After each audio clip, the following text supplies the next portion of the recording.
மகாபாரத போரில் கர்ணன் இறந்தவுடனேயே சொர்க்கத்திற்கு செய்கிறான். அப்பொழுது அங்கு அவனுக்கு சகல விதமான வசதிகளும் கிடைக்கின்றன.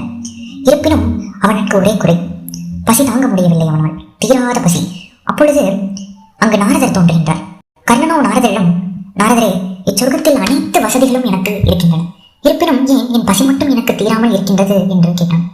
அதற்கு நாரதர், கர்ணா, உன் ஆட்காட்டி விரலை எடுத்து உன் வாயில் வைத்துக் கொள் மகனே, உன் பசி அனைத்தும் தீர்ந்துவிடும் என்றார். கர்ணனோ ஒன்றும் புரியாமல் தன் ஆட்காட்டி விரலை எடுத்து தன் வாயில் வைத்தான். இன்னொரு ஆச்சரியம், பசி அனைத்தும் காணாமல் போய்விட்டது.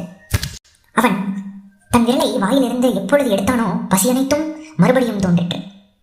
ஒன்றும் புரியாத கர்ணன் நாரதரிடம் கேட்டான், நாரதரே, இதற்கு காரணம் என்ன என்றான். அதற்கு நாரதரோ, கர்ணா, நீ உன் வாழ்வில் எத்தனையோ தானம் செய்திருக்கிறாய், ஆனால் நீ அன்னதானம் மட்டும் செய்ததில்லை. ஒரு நாள் ஒருவர் உன்னிடம் அன்னச்சத்திரத்திற்கு வழி கேட்ட பொழுது நீ உன் ஆட்காட்டி விரலால் வழிகாட்டினாய். அதனால்தான் உன் ஆட்காட்டி விரல் மட்டுமே அன்னதான பலனை அடைந்தது என்றார். இதனால்தான்